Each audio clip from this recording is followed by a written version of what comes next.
what's up guys? Welcome to 4 Minute Film School. Today we're here with Carmichael. Carmichael is a filmmaker working with Corridor Digital. They have over 4.5 million views on YouTube. They shoot stuff really fast and cinematically. And today, you guys asked for it, so we're going to teach you guys how to properly light a green screen. So when lighting a green screen, there are 5 things to consider. What's the first one? Alright, so the first thing you want to consider when lighting a green screen is what is your green screen made of? Ideally, it's a painted wall. A green cyc wall with matte paint. And that's because you don't want it to be reflective. Correct. Most of the time, you're not going to have that luxury. Yeah. So you're probably going to need a fabric, whether it's just a loose fabric like what we used, or just a pop-out circular or oval-shaped green screen.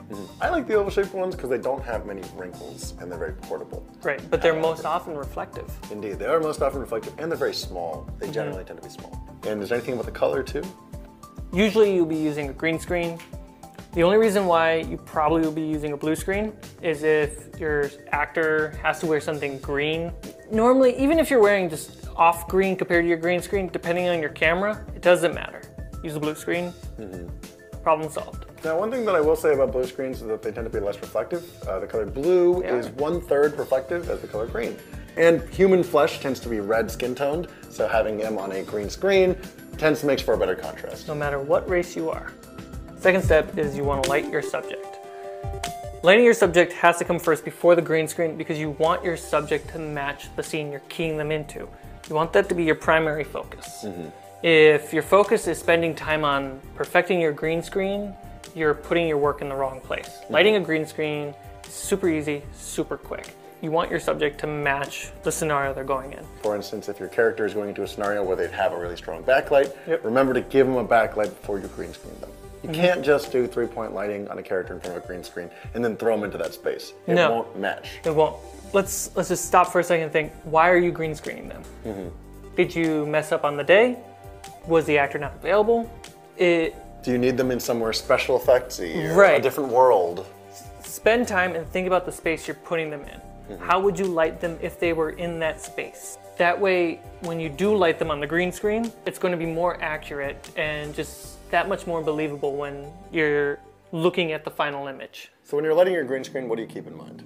You gotta keep in mind that you want a balanced amount of luminance all over the green screen.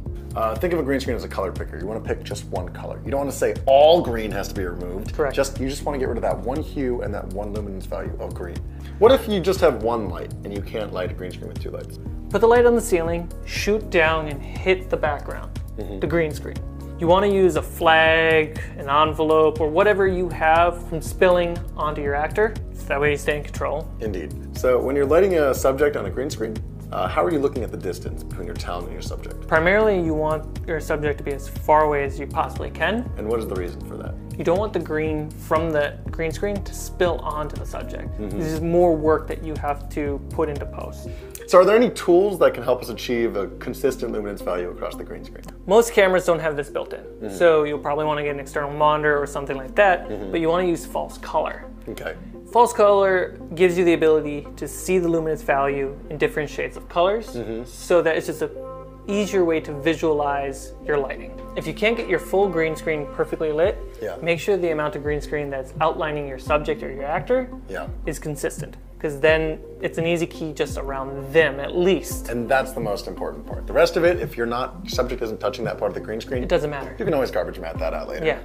The 5th tip about lighting a green screen is lighting gigs. It's an extension of the 2nd tip, which is lighting your subject. Once you've lit your actor and you've lit the green screen, yes, they will fit in the scene you're comping them into. But there might be elements in that scene that's producing moving lights. Those elements are moving lights that can appear on your subject in front of a green screen to better put them into that environment. And once you got all those, you're good. So there's the episode of 4 Minute Film School on how to light green screens with Carmichael from Corridor Digital. Leave us a comment below with a scene from a movie that is green screened that most people don't know is green screened, but actually is. We'll be picking the best scene, giving out a V-Screen VS5, which is our new monitor, false color waveform vector scopes. There's my plug. And keep watching 4 Minute Film School, subscribe, and we'll catch you guys next time. Peace. Boom!